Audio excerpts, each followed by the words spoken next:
नमस्कार मित्रों, मैं हूं अवधेश कुमार। मित्रों, इस समय कांग्रेस पार्टी की शीर्ष नेत्री सोनिया गांधी जी का आज पूरे दिन एक लेख चर्चा में रहा है, जो उन्होंने द हिंदू अखबार में लिखा है। उसमें लिखा है, उस लेख का शीर्षक है, it is not too late for India's voice to be heard.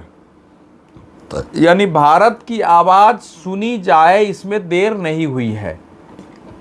अब आपको आश्चर्य होगा जान के किस आवाज़ की बात कर रहे हैं, क्योंकि भारत के प्रधानमंत्री अभी कनाडा में गए। कनाडा में उन्होंने G7 के मीटिंग में भारत की आवाज़ सुनाई, आतंकवाद पर वहाँ सबसे बातचीत की, कहा कि भैया आतंकवाद पर दोहरी नीति नहीं चलेगी, कि किसी पर तो आप प्रतिबंध लगाएंगे और जो ईपी सेंटर है आतंक का, उसको आप पुरस्कार देते हैं।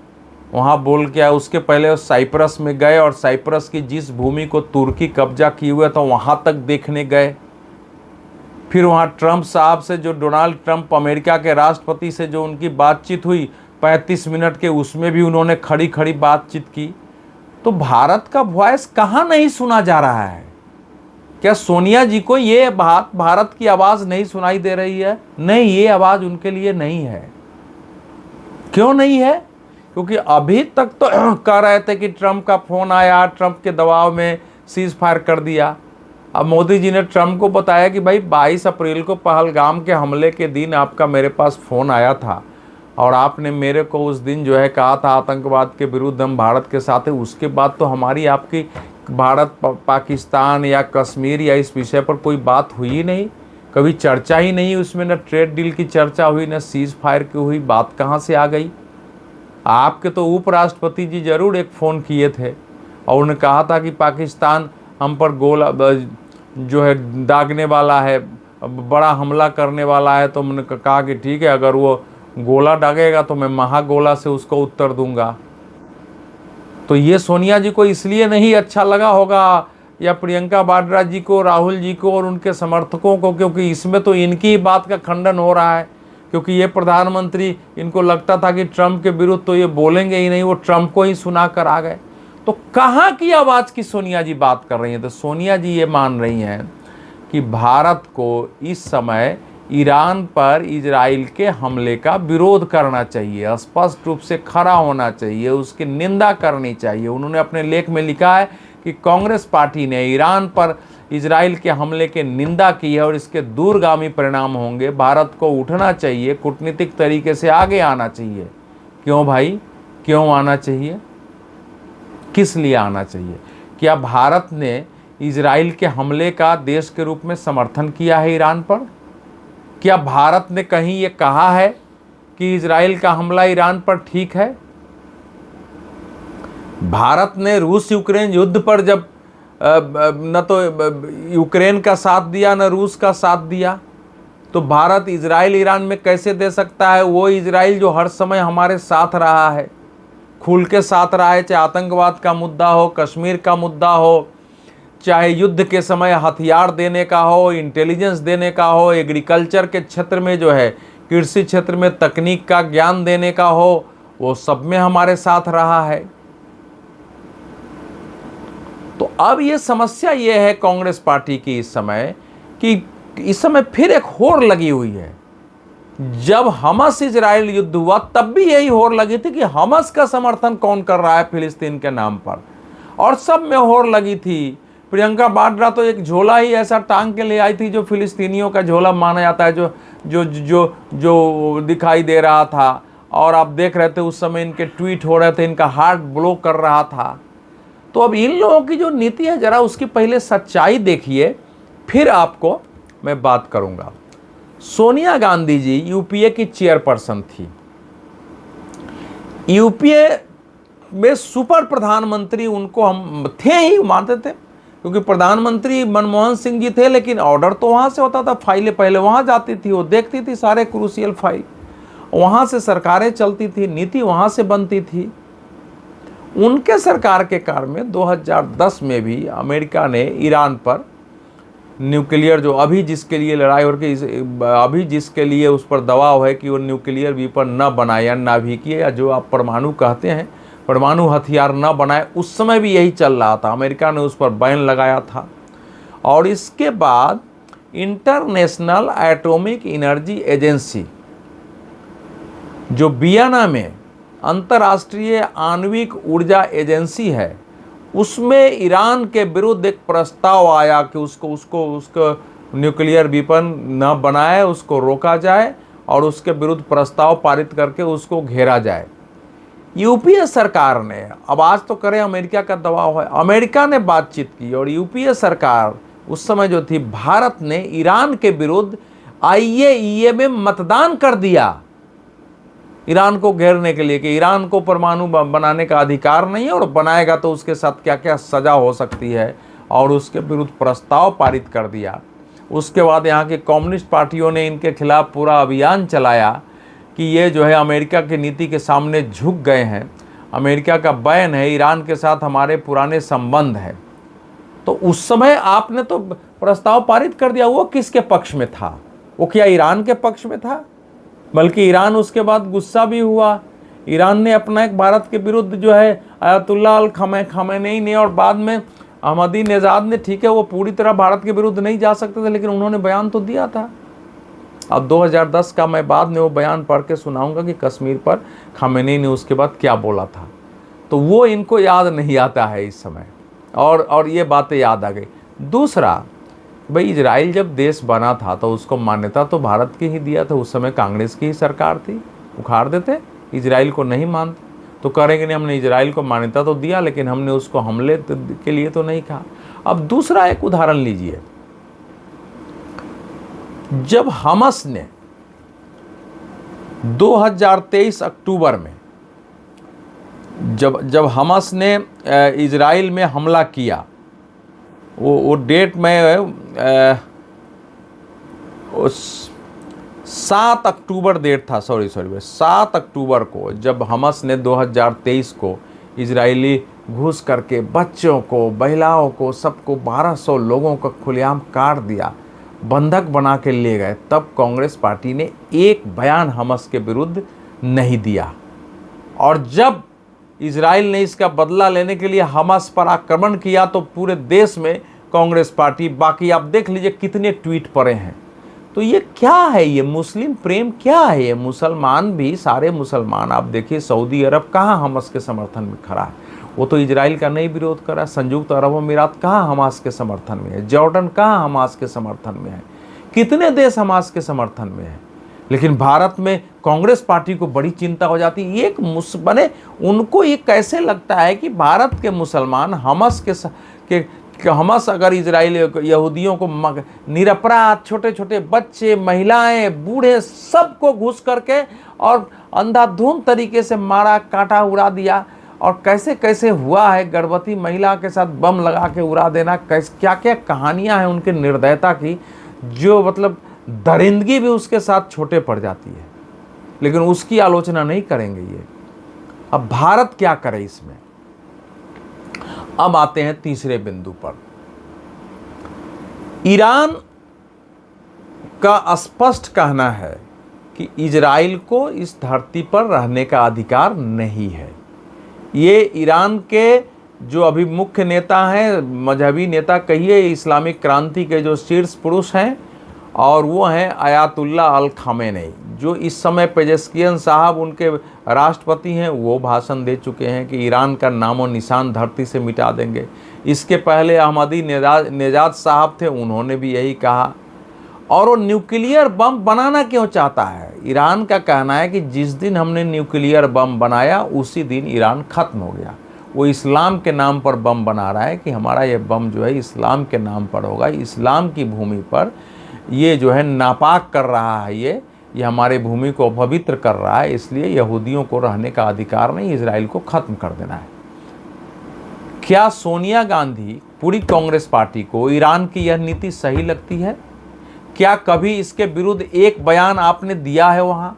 क्या आप सोचते हैं कि भारत सरकार ईरान में इसका साथ दे कि वो इजराइल को नेस्त नाबूद करने की तैयारी करे और इजराइल कोई कार्रवाई नहीं करे? अब चौथी बात पर आते हैं। ईरान अभी तक क्या बैठा हुआ था? ईरान ने हमास को पैदा किया, ईरान ने लेबनान में हिजबुल्लाह को पैदा किया, और ईरान ने यमन में हूतियों को पैदा किया। और ये तीनों का एक ही लक्ष्य है, इजराइल और यहूदियों के विरुद्ध लड़ना। इन तीनों को पैसा वो देते हैं, इन तीनों को हथियार देते हैं, इनको ट्रेनिंग देते हैं, इनको सब कुछ देते हैं ताकि इजराइलियों को मारो। तो मार ही रहे हैं। क्या इजराइल ऐसे आतंकवादी संगठन पैदा कर सकता है? नहीं कर सकता है।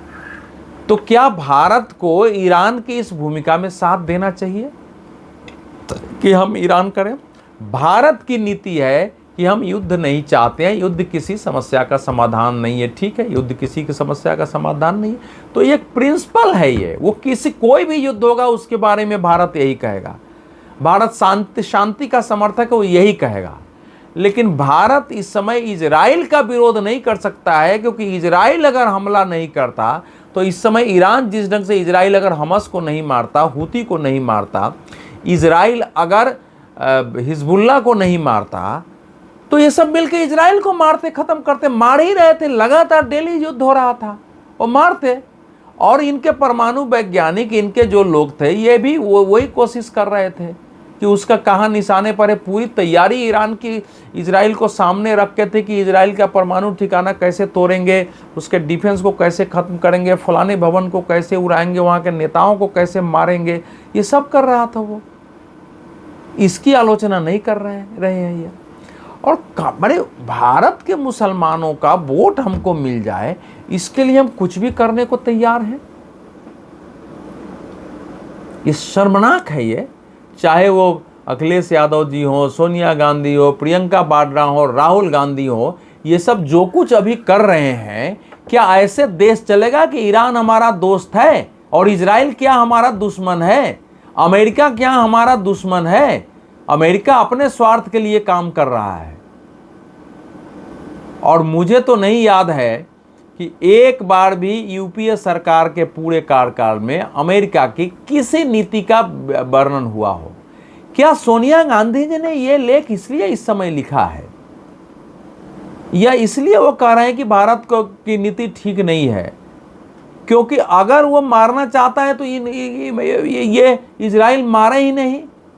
क्योंकि यूपीए सरकार की तो यही नीति थी कि भारत में आतंकवादी हमले हो, लेकिन हम उसका बदला नहीं लेंगे, हम आतंकवादियों को मारने नहीं जाएंगे। फिर हमले होंगे, हम आलोचना करेंगे, हम डोजियर देंगे, मारने नहीं जाएंगे। फिर हमले होंगे, हम फिर आवाज़ उठाएंगे, फिर नहीं करेंगे। कुछ करना नहीं है हमको। बल्कि भारत में जब 2006 में मुंबई के उपनगरीय रेल में विस्फोट हुआ था, उसके बाद परवेज़ मुशर्रफ पाकिस्तान के शासक थे, डॉक्टर मनमोहन सिंह हमारे प्रधानमंत्री हवाई द्वीप पर मिले और पाकिस्तान के साथ एक समझौता कर लिया। क्या? तो आपस में इंटेलिजेंस शेयरिंग का और आतंकवाद के विरुद्ध लड़ाई में एक दूसरे का सहयोग करने का। ये यूपीए सरकार ने किया था 2006 में। अब आप सोच लीजिए कि इंटेलिजेंस शेयर करने का। और 2008 के मुंबई हमले के बाद जो 2009 में शर्मल शेख में, उस समय जो वहाँ के प्रधानमंत्री थे गिलानी साहब, उनके साथ जब मीटिंग हुई और जब बयान जारी हुआ, तो उसमें इन्होंने और बलूचिस्तान में अपनी भूमिका को स्वीकार लिया था। तो ये पॉलिसी उनको चाहिए। ये ऐसी इस प्रकार का ये तो डूब मरने का था। भारत के नाते शर्म का विषय था कि जो आदमी भारत पर हमला कर रहा है उससे आप इंटेलिजेंस शेयर की, उससे आतंकवाद की लड़ाई में कोऑपरेशन का समझौता कर रहे हैं और बलूचिस्तान में अपनी भूमिका स्वीकार कर रहे हैं। तो ये जो शर्मनाक भारत की विदेश नीति थी, और पाकिस्तान के मुद्दे पर, आतंकवाद के मुद्दे पर, क्या सोनिया गांधी, पूरी कांग्रेस उसी प्रकार की पॉलिसी चाहती है?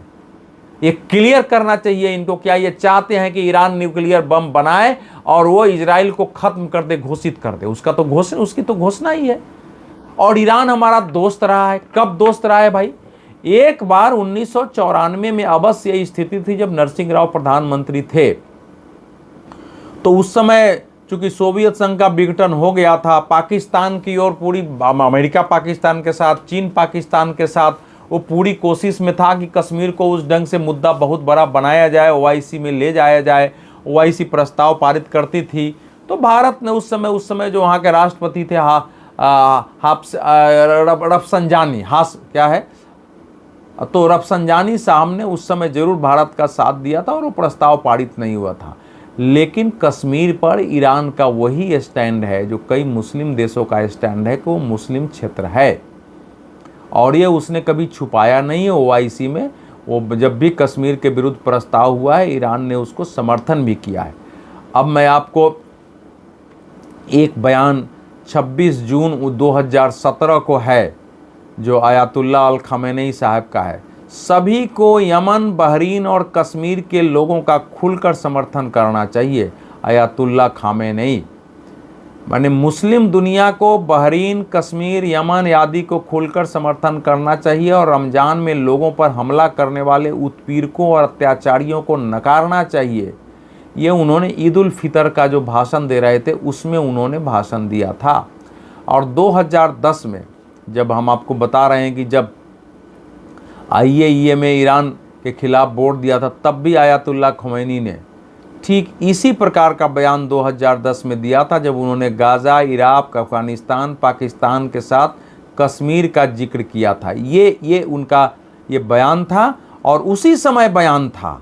लेकिन उस समय की जो कांग्रेस पार्टी की सरकार है, यूपीए की सरकार थी, उसने उस पर क्या स्टैंड लिया, ये चेयरपर्सन थी।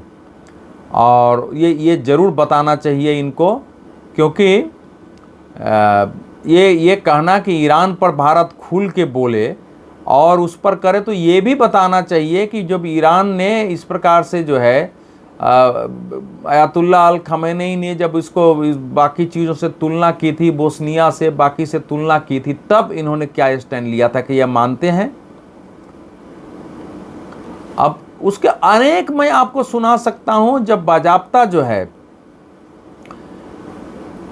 कश्मीर को लेकर के उसका यही बयान रहा है। और अभी तो बात है, पिछले साल की बात तो है, जब आयतुल्लाह अल खमेनी ने बाजाप्ता अपने एक्स हैंडल पर फिलिस्तीन के मुसलमानों का जिस ढंग से लिखा था कि जिस ढंग से इजरायली और यहूदी दमन कर रहे हैं, ठीक उसी ढंग से कश्मीर के मुसलमानों का भी दमन हो रहा है।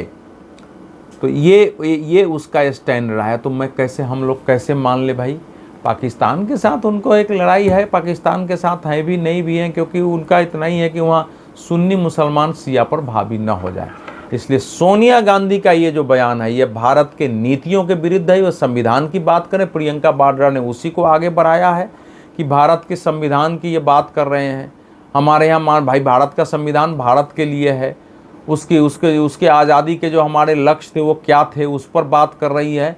हमारा आज़ादी का ये लक्ष्य था कि हर देश को इस धरती पर रहने का अधिकार है, इजराइल को धरती पर रहने का अधिकार है। इजराइलियों ने अपना राष्ट्र अपनी कुव्वत पर बनाया है ईरान के कहने से।